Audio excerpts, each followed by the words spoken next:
Começa agora mais um programa Pé para Fora, feito para você empreendedor que quer expandir o seu negócio e ver no mercado exterior uma possibilidade. Hoje aqui no estúdio vamos conversar com Mariana Gomes, gerente de competitividade do Parque Tecnológico de São José dos Campos. Mas antes de começar o nosso bate-papo, vamos ao nosso case.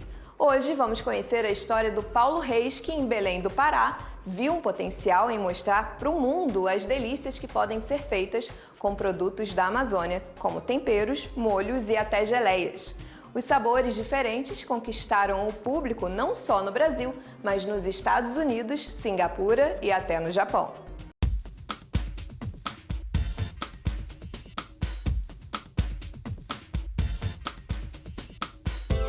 Eu sou Paulo Monteiro dos Reis, tenho 31 anos, sou empresário e a gente está aqui em Belém, na Mandioca. Eu trabalho há muito tempo com produtos, cadeias produtivas, comunidades da Amazônia, desde a faculdade. E quando eu estava me formando, eu resolvi trabalhar com isso profissionalmente.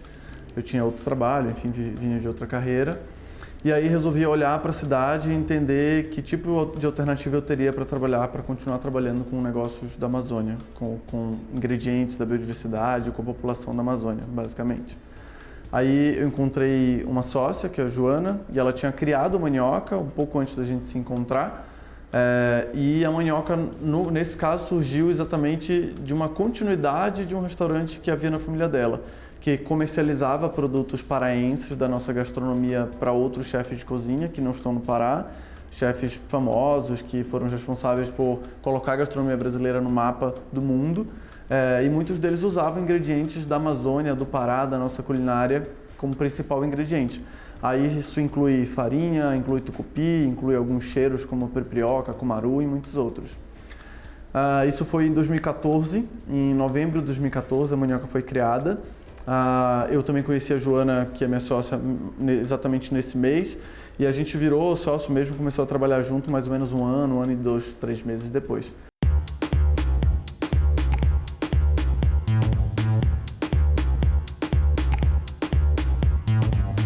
A gente também tem como convicção que o fato de apoiar a biodiversidade, apoiar quem produz os ingredientes dessa biodiversidade, também ajuda a Amazônia a se manter de pé. E aí, dentre muitos números que a gente poderia falar, acho que o mais impactante é o bioma amazônico é responsável por quase 70% do PIB gerado na América Latina.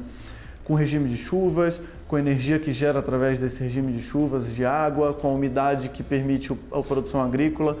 Então a gente tentou conciliar na Mandioca essas duas coisas, uma riqueza cultural e de biodiversidade com a importância de fazer o brasileiro e o mundo conhecer e ter acesso a isso, pelo paladar, mas também, enfim, pela capacidade de ter ingredientes novos e inovadores.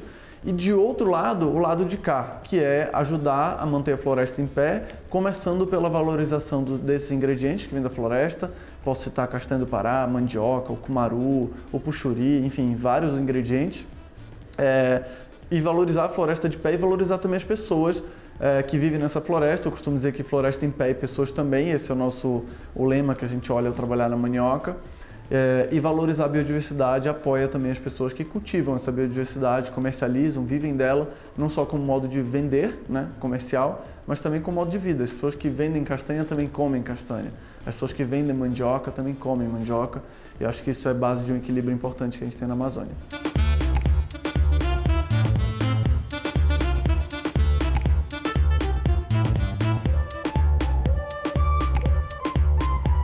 Hoje a gente tem 22 produtos da sociobiodiversidade da Amazônia, ou seja, produtos que estão ali, vêm da árvore, digamos assim, do solo, etc. E produtos que vêm da interação de pessoas com essas árvores, com esse bioma. Então, produtos como farinha, como o tucupi, até outros produtos que hoje já são secos, como é o caso do cacau, da semente do cacau, como é o caso do cumaru, eles são fruto de uma interação entre o homem e a natureza. Então, por isso que a gente fala sociobiodiversidade. A farinha, por exemplo, não dá na árvore. O que dá é a mandioca, e aí depois você tem um processo cultural. A gente usa mais de 20 produtos que vêm dessa sociobiodiversidade da Amazônia, como eu estava dizendo, e esses produtos, por natureza, são cultivados por pequenos produtores, por povos indígenas, outros povos tradicionais, por quilombolas, enfim, extrativistas e tudo mais. Então, quando a gente começou a trabalhar com esse tipo de ingrediente, a gente sempre trabalhou com eles inclusive, mas ao trabalhar com eles, a gente tinha duas opções. Ou a gente trabalhava com eles de qualquer forma, só comprando onde dava para comprar e não se preocupando com o que acontecia da compra para trás, ou seja, na cadeia produtiva. Ou a gente olhava para essa cadeia produtiva e entendia que isso era um modo de gerar valor para o local, para a Amazônia e também para o produto. E foi o que a gente fez. Então, desde 2017, a gente tem uma maneira organizada, digamos assim, que é um programa que hoje é chamado Raízes, que a gente utiliza para gerenciar a nossa relação com essa cadeia produtiva amazônica, com o produtor que produz a tapioca, com o produtor ou a produtora, ou a família produtora que produz a mandioca e assim por diante. A gente é a primeira marca de alimentos da Amazônia a ser certificada como empresa B, a primeira pequena empresa da Amazônia a ser certificada como empresa B. E aí isso demonstra a nossa preocupação socioambiental. A gente tem também selo da agricultura familiar, que demonstra o cuidado que a gente tem com essa cadeia produtiva. E agora a gente está num processo de trabalhar certificações de qualidade de produto. Algumas delas são bastante exigidas em exportação, porque são protocolos, né, de qualidade de fabricação. E também estamos já começando os processos para fazer certificação orgânica de alguns produtos, que também está ligado à qualidade do plantio, do processo na fábrica, e depois isso acaba agregando valor para o consumidor.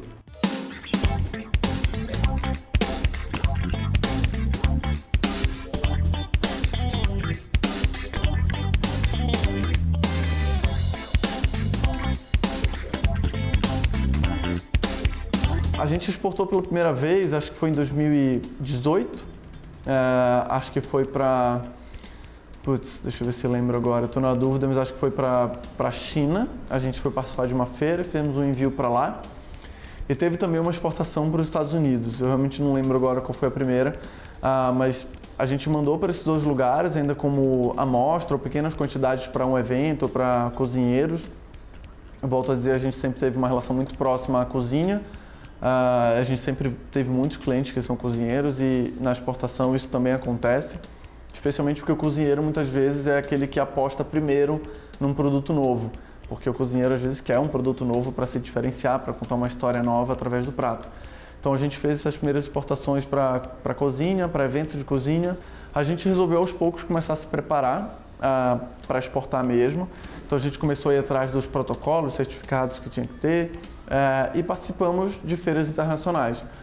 Na mais importante que a gente participou, onde a gente inclusive foi pessoalmente, a gente, enfim, teve esse primeiro, eu costumo dizer que é uma espécie de aprendizado, foi quase como uma universidade, uma participação numa feira de poucos dias que valeu como se fosse por um MBA. Porque lá a gente não só está presente na feira e recebe muita gente interessada, como a gente tem condição também de olhar o que está sendo oferecido numa feira dessa. Especialmente considerando que no nosso caso foi uma feira muito grande, com 250 mil pessoas, a gente está falando de uma centena de países que está ali expondo produtos de diferentes formatos para diferentes públicos e a gente consegue aproveitar essa experiência para ter muito aprendizado. Então, passado essa primeira experiência, que foi em 2018, de uma feira internacional, e a gente já tinha feito pequenas exportações, a gente resolveu continuar nesse processo de se preparar.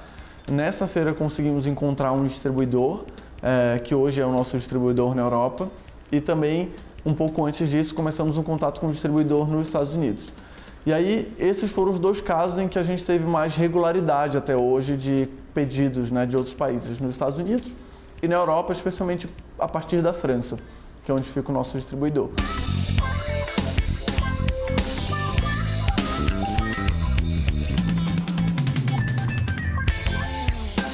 É importante reforçar que a gente, no Brasil, consegue exportar muito pouco. A gente é um país muito pouco industrializado, ou seja, a gente agrega muito pouco valor a produtos e com isso a gente exporta muito pouco.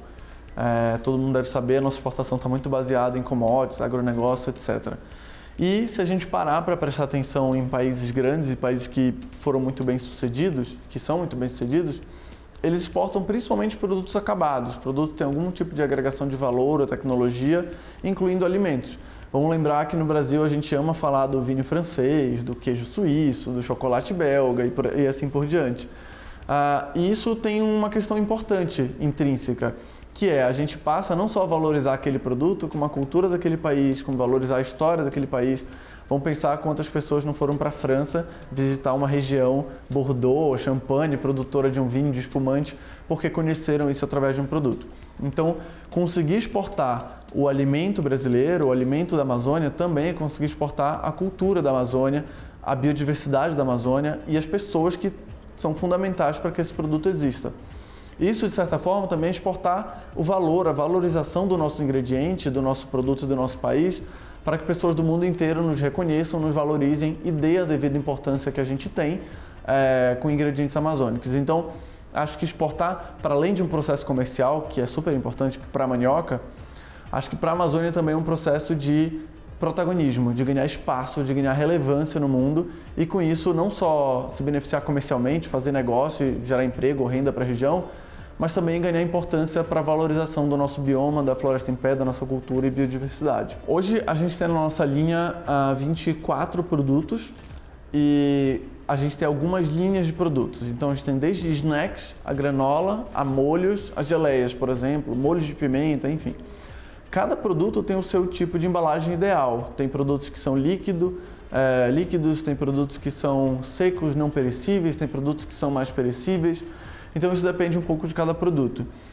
Tem processos industriais super conhecidos para isso, desde envase a seco, envase a quente, pasteurização, embalagens herméticas, digamos assim, que impedem a contaminação, a entrada de oxigênio e outros micro-organismos que estragam, digamos assim, o produto. Então isso deriva de cada produto. O importante é você ter a embalagem adequada para o produto. Isso inclui tanto essa parte de segurança alimentar, quanto também inclui a comunicação, o que você quer que o cliente veja e perceba no produto. Isso inclui também a embalagem de transporte. A gente inclusive já teve problemas, por exemplo, com uma embalagem que talvez não tivesse tão adequada assim e o produto durante o transporte para outro país danificou. Vamos lembrar que esse transporte ele é muito longo, né? Normalmente você envia de navio e aí são 15, 20, 30, 40, 60 dias para chegar num lugar. Então o produto precisa estar, digamos assim, mecanicamente seguro, não pode ficar batendo, furando, rasgando, enfim. E do lado de cada indústria também tem o processo de embalar o produto dentro do pacote, da embalagem dele. E aí, como eu falei, esse processo varia a cada caso, tem produtos que são embalados quente, tem produtos que são embalados frio, com baixa temperatura, enfim. Então, isso deriva de cada caso e para cada caso a gente tem um protocolo, a gente tem uma equipe de qualidade aqui dentro que fica constantemente acompanhando se aquele produto foi embalado da maneira certa aqui dentro, depois se a embalagem que está cobrindo esse produto é adequada e, por fim, se esse produto depois de enviado para o cliente, ele foi numa embalagem, numa caixa, num pallet, adequado para manter esse produto da mesma forma que ele saiu até chegar nas mãos do cliente.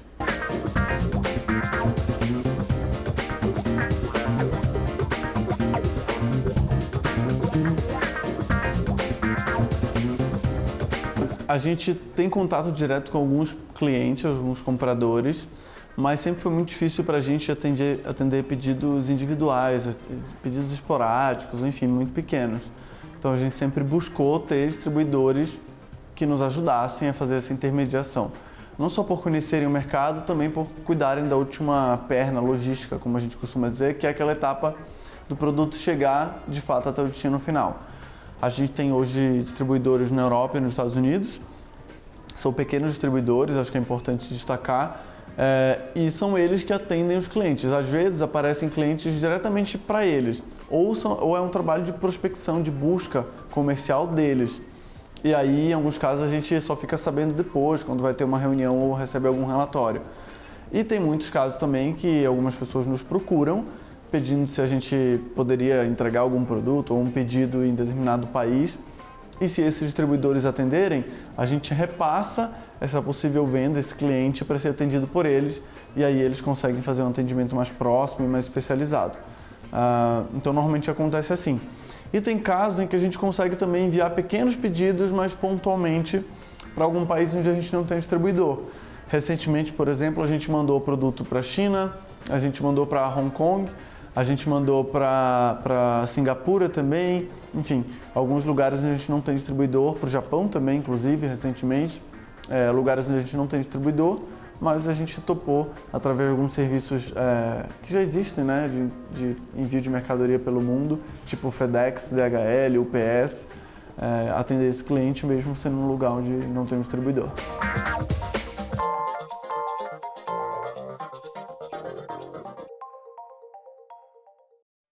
Nossa, conquistou clientes fiéis aqui no Brasil e também no exterior. E será que tem alguma receita para você, empreendedor que nos acompanha e também quer investir no mercado de exportação? Olha, eu acho que sim. Mas quem responde essa pergunta para a gente é a Mariana Gomes, gerente de competitividade do Parque Tecnológico de São José dos Campos.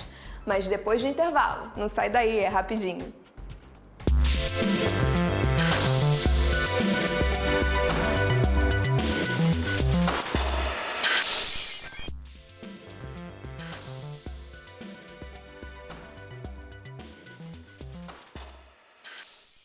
Estamos de volta com o programa Pé pra Fora. No bloco anterior, você conheceu a história do Paulo, que conquistou, além do mercado brasileiro, clientes nos Estados Unidos e até no Japão. E será que existe um passo a passo para você que nos acompanha e quer empreender no exterior? Quem responde essa pergunta é a Mariana Gomes, gerente de competitividade do Parque Tecnológico de São José dos Campos. Oi, Mariana, seja muito bem-vinda. Obrigada, Luísa. Obrigada pelo convite e para estar participando do Pé para Fora hoje. Mariana, e qual é a dica para o empreendedor começar a estudar o mercado lá de fora e começar a traçar estratégias para exportação? Legal. Ele já está numa fase bem importante que é se sensibilizar para o mercado internacional, né? O que esse resultado internacional pode trazer de competitividade para dentro da empresa dele. Então ele passa para esse momento de conhecimento, né, e construção da estratégia dele para o mercado internacional. Então entender quais são os mercados que são os potenciais clientes para o produto dele ou o serviço, né? No caso, aqui no Parque Tecnológico a gente trabalha bastante com tecnologia, então tem essa diferença, mas é importante que ele entenda o mercado, para onde ir, o potencial consumidor do produto, da solução dele. É importante que ele entenda questões culturais, barreiras técnicas, tarifárias, se elas existirem, questões jurídicas, questões financeiras de pagamento, de contrato, enfim. Tem toda uma fase de conhecimento e capacitação, vamos dizer assim, para que o empreendedor dê esse primeiro passo, né? Aqui no Parque Tecnológico, depois que a gente passa esse passo com as empresas que estão conosco, a gente abre portas com parceiros e viabiliza para elas momentos de testar essa solução e todo esse conhecimento que eles adquiriram no começo. Então, participar de rodadas de negócio, de feiras internacionais, de fazer bastante networking com potenciais parceiros internacionais para ele ver, né, se no começo aquele mercado e aquela estratégia que ele definiu para aquele mercado deram positivo, assim, ou se ele precisa fazer alguma adaptação nesse caminho para ter o resultado no mercado internacional. E Mariana, aproveitando a sua experiência, como que o empreendedor deve fazer a sua prospecção de investimento financeiro seguro, sem gastar com itens que muitas vezes não dão resultado? Excelente pergunta, assim, essa aqui é a realidade do Parque Tecnológico de São José. A gente lida bastante com empresas de base tecnológica, com startups, empresas que atendem setores de alta tecnologia e valor agregado, mas que precisam fazer investimentos certeiros nesse processo de internacionalização. Muitas vezes não, na grande maioria das vezes ele é muito caro, ele é um processo que demanda investimento em outras moedas, né? E a empresa precisa se planejar para isso, mas antes, especialmente com as empresas que exportam serviços, que buscam parcerias tecnológicas no mercado internacional, que é a nossa realidade aqui, a gente trabalha aqui no parque um conceito que é a internacionalização enxuta, para que esse investimento mesmo seja o mais assertivo possível, né? Então, a gente trabalha com as empresas momentos rápidos e de baixo custo, para ela ter feedbacks do mercado internacional antes de fazer um grande investimento, antes de instalar um escritório lá fora, antes de contratar uma pessoa fora do país, antes de buscar um representante fora do país, ela precisa realmente ver se o produto dela, o serviço dela, tem aderência com aquele mercado. Então, esses testes rápidos para pegar feedback do mercado, para entender se o produto, a solução e a estratégia dela estão certas, eles são feitos da maneira mais viável possível em termos de custo. Então, hoje a gente tem várias ferramentas online para fazer rodadas de negócio, participação em eventos virtuais que também vão possibilitar esse contato com os potenciais compradores internacionais e esse feedback. E algumas vezes, né, quando as empresas já estão com caixa planejado para isso, fazer sim algumas viagens internacionais para participar de eventos presenciais e também ou abrir, desenvolver ou dar continuidade nesse relacionamento com os compradores internacionais que ela começou antes. Então, aqui é uma realidade do parque trabalhar esses investimentos das empresas em internacionalização da maneira mais assertiva possível, né? Porque eles não têm todo esse caixa e precisam primeiro ver esse feedback do produto ou da solução deles no mercado internacional para começar a fazer investimentos maiores no longo prazo. E Mariana, para o mercado de clientes específicos, tem diferença para quem almeja outro tipo de segmento? Olha, tem diferença, mas a gente vê aqui no parque, a gente chama de transbordar as nossas soluções e tecnologias, né? Então, São José dos Campos, por exemplo, é uma cidade que tem um know-how no setor aeroespacial e defesa. E tem muitas empresas que trabalham com esse setor hoje, inclusive com clientes internacionais, mas que entenderam que existem...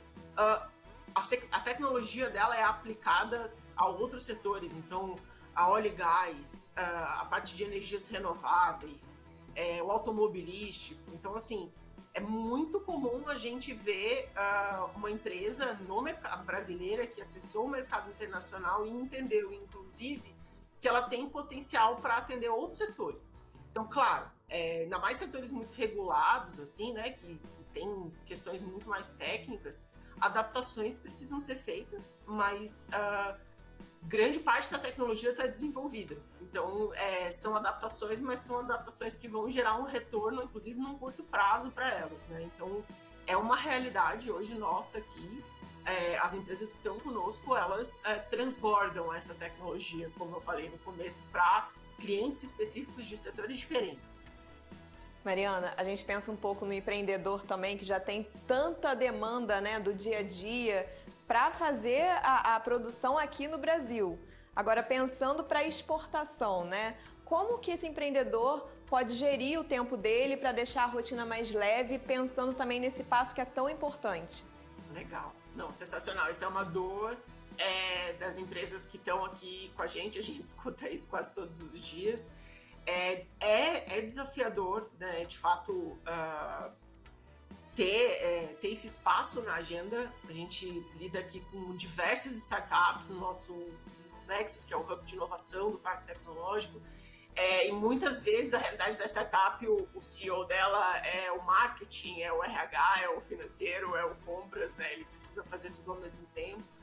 Mas a gente trabalha aqui no parque a internacionalização como estratégia, né? É importante que a empresa coloque a internacionalização no DNA dela, e se prepare para isso com um plano de internacionalização, com recursos para investimento no curto, no médio, no longo prazo. Eu comentei, por exemplo, das empresas terem algum caixa para fazer alguma viagem internacional. Isso a empresa vai colocando aos poucos, né, no planejamento dela. Mas o mais importante de tudo, assim, é que esse tema tenha um dono dentro da empresa. Pode muitas vezes ser o CEO, porque é quem tem o completo domínio do mercado, inclusive experiências internacionais, mas a gente tem casos de empresas aqui no parque, por exemplo, da área de tecnologia da informação, que eles são super pequenos, né? É uma empresa pequena, que o CEO participa do processo de internacionalização, mas ele identificou um time multidisciplinar dentro da empresa, mas não é um time grande, eu estou falando de 2 pessoas. para se capacitar e para estar com ele trilhando esse caminho. Então, resumindo, minha fala precisa ter um dono esse tema, não pode ficar jogando para uma hora estar com um, outra hora estar com o outro. E entender a internacionalização como estratégia e não como só oportunidade, né? Então, como estratégia, você tem um plano no longo prazo para ir fazendo o caminho, né, que você traçou para chegar nesse resultado de mercado internacional. E Mariana, uma última dúvida para os empreendedores que estão assistindo a gente. É preciso dar o primeiro passo dentro do Brasil para poder dar o segundo na exportação? Ou existem produtos que já podem ir direto para a exportação sem serem testados necessariamente aqui dentro? É possível, ainda mais nesse mundo de tecnologia que a grande maioria das empresas elas nascem globais, né? Vou dar um exemplo da indústria do videogame, por exemplo, né? O game ele nasce internacional. Muitas vezes o Brasil tem uma indústria de produtora de games independentes e muitas vezes ele já nasce em outro idioma. Assim, eles vão pensar em localizar o jogo para o português numa outra fase, né? Então, sim, existem realidades setoriais hoje no nosso país que permitem um produto ou a solução nascer global. Mariana, muito obrigada pela sua participação no programa e por todas as explicações para os empreendedores. Eu que agradeço, Luísa, o convite e aproveito a oportunidade para deixar um convite aberto para quem se interessar em falar e visitar aqui o Parque Tecnológico de São José dos Campos. Nós somos um dos maiores hubs de inovação do país e a gente está muito aberto para conhecer e conversar com todo mundo. A gente espera que você tenha se inspirado a investir nesse mercado promissor de exportação com todas as dicas da Mariana. Essa edição fica por aqui. Até o próximo programa. Tchau!